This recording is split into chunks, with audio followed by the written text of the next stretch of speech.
So you're no longer the Master Chief, you're the newest member of a squad of orbital drop shock troopers. They're the mysterious soldiers with the untold tale. We talked a lot about how could we still take people out of one character, put them into the body of another character, and not confuse people. And ODST, I think, takes the lessons of Halo 2 and feels a lot more natural. You're going from one ODST to another. It's not so jarring as it was with the Chief and the Arbiter. What the hell am I supposed to do with this inside a Covenant ship? Romeo the smartass, or Mickey the kind of guy who just wants to blow it up. Allowing the player to step into the shoes of all of these different characters in the squad makes this a game about what happens to that squad. It's hard to create not just characters, but then give them a relationship. That's even tougher. Get this thing off of me. You've got Buck, who's the squad leader. He's the most hard-boiled, hard-bitten, seen everything, been everywhere, a little bit more cynical than the other soldiers, because he survived the longest. No! They're gonna burn this city and then glass the whole planet! Covenant bastard! This is like Reach all over again! Buck is the guy you want to be. You believe in him because he cares about his squad. All I care about now is getting my men out of this city. At the same time, he's distracted by this ex-girlfriend of his. Dare, she's an Oni operative. She takes over the squad. Replacements? This many years into the war, who isn't? At least they listen. To me. And they're not gonna like what they hear. He wants to do his mission right. He wants to save his squad. And this whole time, Dare is there kind of poking him in the ribs. I never thought I'd see you again. Yeah? Well, here I am. There's something to be said about using Nathan and Trisha, who are, really strong sci-fi actors. What we bring to the table is a lot of experience. A lot of spacefaring, a lot of changing trajectories, a lot of slip space ruptures. We know. Veronica definitely has balls.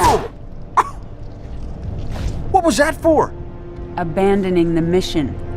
What mission? For me, it was about creating a credible history between the two of them. And by dipping into that history, I think that creates the relationship. Look, don't start about my job. We both agreed to end it. That was years ago, Veronica. I'm a little fuzzy on the details. We talked about what it would be like to suddenly be in the body of some other character who was just in the cinematic you just watched. Say again, Buck. You're breaking up. I said stay put. I'm on my way. And then actually hear his voice coming out of your body. We missed our LZ. This grid is packed with Covenant. Be careful. I appreciate the concern. We call them vignettes, and they're basically the last shot of a flashback cinematic, right before you take control of Dutch or take control of Buck. And it's a shot from first person. You can see your arms, you can see the weapon that you're holding. We use it as a kind of a direction indicator or a mission indicator. The player doesn't have control of the camera yet, and the character is kind of easing him into that and leading him into where he needs to be going and what he needs to be doing. You really kind of get inside some of these characters, and I think that the vignettes helped so it wasn't quite so jarring. Mickey, you're with me.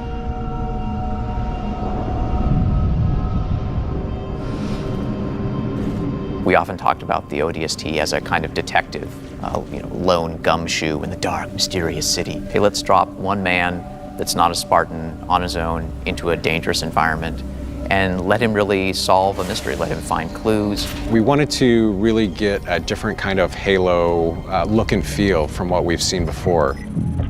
One of the cool challenges was how do we make the city of New Mombasa, in a way, a character in the game? The sound was critical in helping us really create that pacing and mood. We tried to make everything kind of quieter, especially when you were in the hub. We wanted the hub to be dark and rainy and have that film noir feel.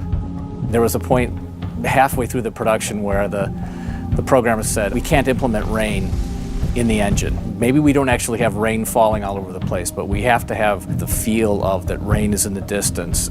It's raining in that environment because of the sound guys. We also switched the surface types on the ground to kind of have that wet, slappy footstep.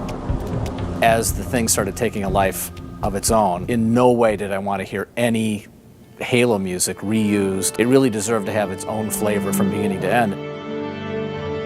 The score that Marty wrote really lent itself to both that film noir feeling and that feeling of loneliness that you have in the hub. How do you make a difference musically from the daytime action scenes and always bring you back to the nighttime hub was a little bit of a challenge. The first thing I said is no monks. There just cannot be monks in this thing. I knew I could use a solo saxophone, which has a really nice interaction with orchestral instruments. It's not something you normally hear with an orchestra.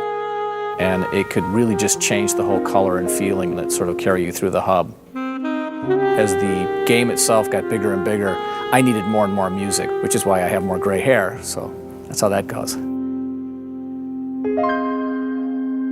There are some key elements that you'll find in the city. What if the phones rang?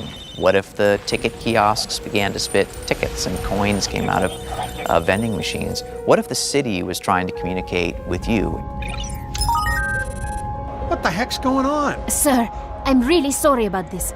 I was just trying to get out of the city. The thing that's the most different for me playing this game is the ability to randomly pick up the radio play story, which tells an entirely different story with entirely new characters. Old Mombasa. Dad, there's a ship. Listen, sweetheart. I wanted to tell you at breakfast, but you left so early. So the ringing phone became this jumping off point for what eventually became the superintendent. And then Sadie's story too. A car just came out of nowhere, smashed all the brutes. Was that you? My head. I thought airbags were supposed to stop you from getting hurt. Your tax dollars at work.